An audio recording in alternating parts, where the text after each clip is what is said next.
Welcome to this explainer. Let's jump right in. We're exploring why locking down your organization's data is really only half the battle. Because if you don't have the right governance steering the ship, well, you're in trouble. We're looking at two fundamental concepts today that often get siloed, but honestly, they're entirely interdependent. Here's a quick roadmap for our session. We'll start with safeguarding information assets, then break down the 3 layers of security controls. After that, we'll dive into the concept of IT governance, check out the ISO 38500 standard, look at the COBIT systematic guide, and finally, harmonize security and governance. All right, part 1, safeguarding information assets and why threats can't be completely eliminated. We have to start with a tough truth from the source material. Threats to your information security, they can never be entirely wiped out. There's just no magic software you can buy that makes you 100% safe forever. And that is exactly why robust, ongoing controls are absolutely critical. Loudon and Loudon put it perfectly, defining information security controls as policies, procedures, and technologies designed to protect information assets. Notice it doesn't just say firewalls. It's a complete, holistic blend of human policies, operational procedures, and physical tech.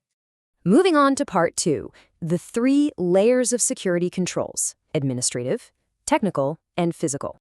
These 3 layers stack together to form your ultimate shield against modern threats. Step 1 is administrative, which is all about policies and people. Step 2 is technical, dealing directly with software and systems. And step 3 is physical, protecting your actual hardware and facilities. Every strong defense absolutely needs these 3 steps working in perfect harmony, balanced out for your specific organizational risks.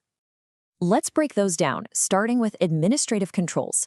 This is where you establish policies, procedures, and training to govern user behavior and build accountability. The key takeaway here is that administrative controls are primarily about people. You're trying to mitigate risks caused by simple user errors or maybe the abuse of access rights. Because let's face it, if your staff doesn't know the rules, all the technology in the world can't save you. Consider a real-world contrast. A massive success would be a university running mandatory annual IT security training alongside strictly approved access controls. The failure side? An organization where employees are sharing accounts, there's zero training, and absolutely no incident reporting procedures. Mandatory training builds a secure culture. Shared accounts? That just invites total chaos and untraceable data breaches. Next up, technical controls. These are the hardware and software directly protecting your systems. We're talking firewalls, antivirus, encryption, multi-factor authentication, and intrusion detection systems. Think of these as your digital locks. They're applied right onto the IT infrastructure to block unauthorized access and catch suspicious activity the second it happens. The contrast here is pretty stark. A successful company is actively using MFA, routine OS updates, firewalls, and pulling daily backups. A failing one? They're relying on unpatched systems, skipping antivirus, and using simple passwords that practically invite malware inside. Routine updates and MFA are completely non-negotiable today. Without them, you're literally leaving the digital front door wide open. But here is the catch. Those digital locks don't matter at all if someone can just stroll into the building and walk off with your server. That brings us to physical controls. This is about protecting your tangible infrastructure from damage or unauthorized access, using things like CCTV, uninterruptible power supplies, and biometrics. It's about keeping the physical hardware safe. It's almost funny to picture a vital company server just sitting next to the break room microwave, but think about that failure scenario. A server in an open office, no cooling, no cameras, no backup power. Compare that to a hospital server room, ID card access, CCTV, AC, auto fire extinguishers, and a UPS backup.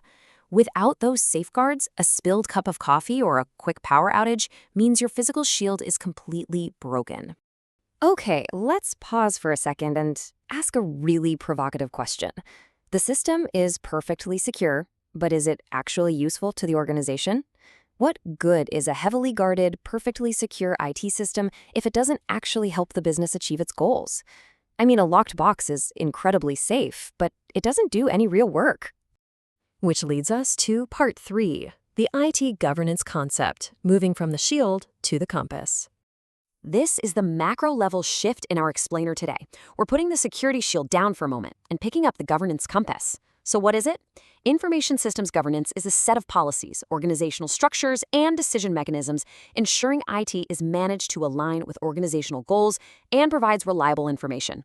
Basically, governance is the steering wheel. It makes sure all that amazing tech we just secured is actually delivering accurate, relevant value to decision makers. Governance relies on 5 key goals. 1. Align IT with the company vision. 2. Provide reliable info for decisions. 3. Optimize your IT resources. 4. Increase accountability across the board. And 5. Support risk management. The sources are crystal clear on this. Without this structure, organizations just end up with disjointed systems, terrible information quality, and a massive waste of money. Section 4, the ISO 3850 standard, covering the 6 principles for IT decision makers. To avoid all that chaos, international standards give us a playbook. A great starting point is the universally applicable ISO 3850 framework. Instead of getting stuck in the technical weeds, this standard gives leaders 6 clear principles: responsibility, strategy, acquisition, performance, conformance, and human behavior. Notice how heavily it leans on human behavior and strategy? It forces leaders to remember that technology serves people, never the other way around. You can really see why principle-based governance matters in practice. A success story is a university building an academic IT system based on actual institutional needs, assigning clear responsibilities, and actually involving the end users. The failure? Building a system with zero planning, ignoring what users need, and bypassing data security laws entirely. Building tech without consulting the humans who use it or the laws governing it is just a guaranteed recipe for a failed investment. Part 5, the COBIT Systematic Guide. Bridging governance and management. Let's look at a slightly different manual, the COVID framework by ISACA. Where ISO gives you core principles, COBIT is much more systematic about how you enact them.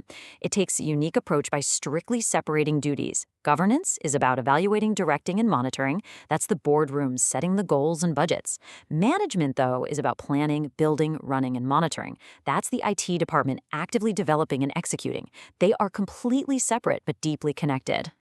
A big success here looks like university leaders setting the strategic goals and budgets, doing the governance, while the IT department develops and trains, handling the management.